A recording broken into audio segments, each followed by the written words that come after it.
Bonjour et bienvenue dans cette vidéo. Aujourd'hui, on va parler d'efficacité et notamment de comment faire pour bien réussir sa journée et comment la rendre la plus productive possible. Alors, il y a un truc que j'ai remarqué, c'est que à chaque fois que je me levais le matin et que j'avais pas défini un plan pour la journée, que j'avais pas noté en fait les tâches que je devais faire, eh bien cette journée était quasiment foutue. À chaque fois que je partais, en fait, en me disant ouais, on verra au fil de la journée et puis au fil de l'inspiration. Bon, si j'avais 2-3 projets, je me disais bah tiens, je vais peut-être attaquer celui-ci. Mais il y a ça aussi. Bon, on verra tout à l'heure. Je verrai bon dans quel état je serai, etc. À chaque fois que j'ai essayé de faire comme ça, eh bien ça fonctionnait pas. En fait, le pire scénario que vous puissiez faire, c'est déjà vous lever en regardant votre boîte email, vous connecter sur vos comptes Facebook, Instagram, enfin je sais pas, tout ce qui va en fait vous donner des sollicitations. Les boîtes email, il n'y a rien de pire puisque il y a plein de sollicitations à l'intérieur. Ça peut être un email d'un ami qui doit nous rappeler qu'on doit faire telle chose. Ça peut être l'email d'un client ou d'une autre personne. Puis on va se dire après, ah oui, c'est vrai qu'il faudrait que je fasse ça. Et puis ça commence en fait à nous pourrir le cerveau, à nous embrouiller la tête. Et le problème, c'est que ça donne le ton pour toute la journée derrière. En fait, si on part mal, eh bien ça va donner le ton pour tout le reste de la journée et son déroulement. Alors que si on fait l'inverse, si on se prépare, si on a vraiment un plan dès le matin, eh bien ça n'a rien à voir. Vous allez commencer avec une bonne énergie qui va se prolonger en fait toute la journée. Et le mieux pour ça, eh bien c'est de préparer votre journée la veille, donc le soir avant de vous coucher ou un petit peu avant, et puis de marquer pour le lendemain ce que vous avez à faire d'important.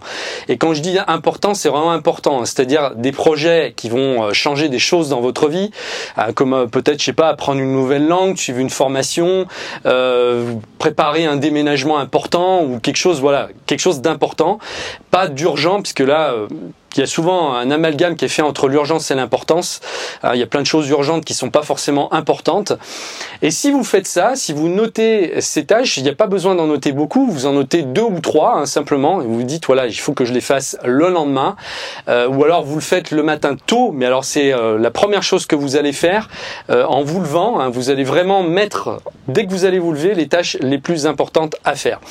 Et le mieux, c'est de mettre en place, avant même ces tâches-là, une routine matinale où il va y avoir plusieurs éléments et on en reparlera d'ailleurs dans une autre vidéo puisque là je vais pas vous donner la recette aujourd'hui, mais moi j'ai mis en fait des années à me constituer une routine matinale avec des ingrédients bien précis qui me donnent une énergie et je compare ça un petit peu comme un commandant de bord qui avant de faire décoller son avion va checker une liste de contrôle, il va vérifier que tout va bien pour l'avion avant de le faire décoller pour être sûr qu'il n'y ait pas de souci pour les usagers.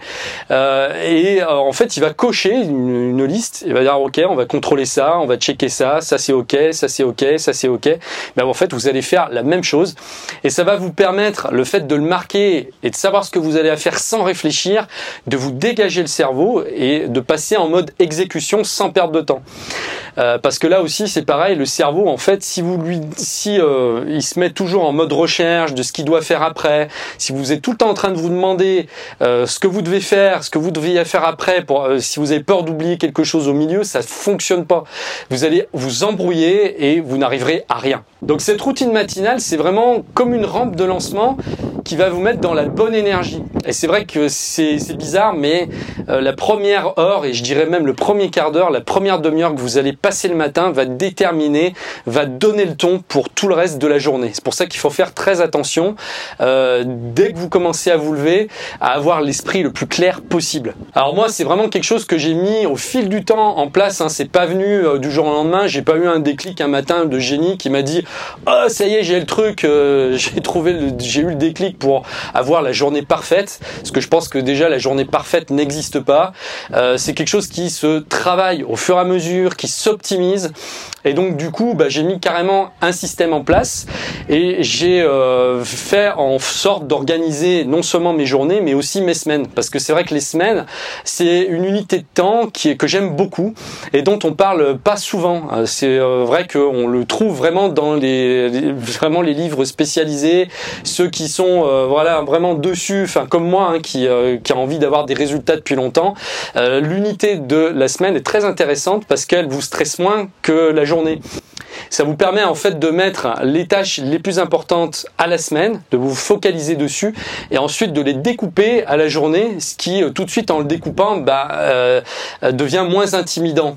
Et c'est vrai que vous n'êtes pas obligé de passer, d'avoir des journées énormes en travaillant 10 ou 10 heures ou 12 heures par jour. Il suffit de se concentrer, on peut faire bien plus de choses en étant concentré pendant 4 heures qu'en étant dissipé pendant 10 heures ou en ayant l'impression de travailler alors qu'en fait on n'est pas efficace, on croit travailler puis en fait c'est pas le cas. On est beaucoup plus efficace en étant concentré 4 heures qu'en travaillant 10 heures, 12 heures, voilà, en faisant un peu n'importe quoi, en allant à droite à gauche, en sachant pas trop. Donc il vaut mieux planifier sa semaine et ensuite la découper, et pour ça vous pouvez utiliser une feuille de papier, hein. Ça peut marcher aussi. Simplement le problème avec la feuille de papier, c'est qu'on doit en ressortir une tous les jours et qu'au bout d'un moment, quand on a plein de tâches à mettre dedans, parce que là moi je vous dis voilà, mettez vos tâches principales, mais c'est vrai qu'il y a aussi plein d'autres petites tâches qu'il faut noter, voilà, pour pas les oublier parce qu'elles doivent être faites. Et donc moi je préfère honnêtement utiliser un logiciel de tâches, mais pas n'importe lesquels. C'est vrai qu'il y en a beaucoup qui existent. Moi j'aime bien les logiciels de tâches parce qu'ils permettent vraiment de créer tout un système. On peut le personnaliser, c'est très souple, on peut faire apparaître les tâches quand on veut, on peut mettre des dates, on peut même faire des répétitions pour éviter justement d'oublier, hein, des choses qui doivent être faites régulièrement.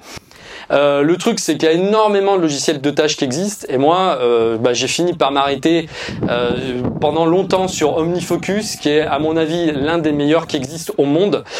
Simplement il est un petit peu complexe, et dernièrement je me suis mis sur Things, la dernière version de Things, qui est aussi un logiciel qui est vraiment excellent, qui est très simple d'utilisation et qui permet en fait de faire un système. Si vous savez bien le prendre en main, vous pouvez mettre un système en place vraiment qui va planifier toute votre vie. Alors j'avais fait une vidéo il n'y a pas très longtemps justement qui vous explique comment prendre en main ce logiciel Things 3 pour planifier votre journée, et pas seulement la journée, mais on peut prendre une unité de temps à la semaine, on peut aussi prendre une unité de temps au mois, au trimestre, etc. Et ce logiciel, c'est pas le logiciel en tant que tel qui est important, c'est plus la méthodologie que vous allez prendre pour vous en servir. Mais si le logiciel vous plaît, et c'est vrai que sur Mac, alors il existe que sur Mac malheureusement, je suis désolé pour ceux qui ont un PC, mais voilà, j'ai pas trouvé d'équivalent en fait sur PC. Ce logiciel là est très simple d'utilisation et surtout il est très plaisant en fait à utiliser. Et donc je vous parle dans cette vidéo de la méthodologie à mettre en place pour que vous puissiez vous organiser, hein, que vous soyez salarié ou que vous soyez indépendant, peu importe. On a tous aujourd'hui des journées qui voilà, sont toujours trop courtes parce que il y a plein de choses. Voilà, aujourd'hui il faut vraiment un système pour s'en sortir, parce que sinon en gros on s'en sort pas, puis on finit finalement à faire des burn-out ou je ne sais quoi, à être trop stressé au quotidien. Donc ce que je vous propose, c'est d'aller voir cette vidéo tout de suite en cliquant sur le lien juste en dessous ou sur la fiche qui apparaît maintenant. Je vous retrouve tout de suite de l'autre côté.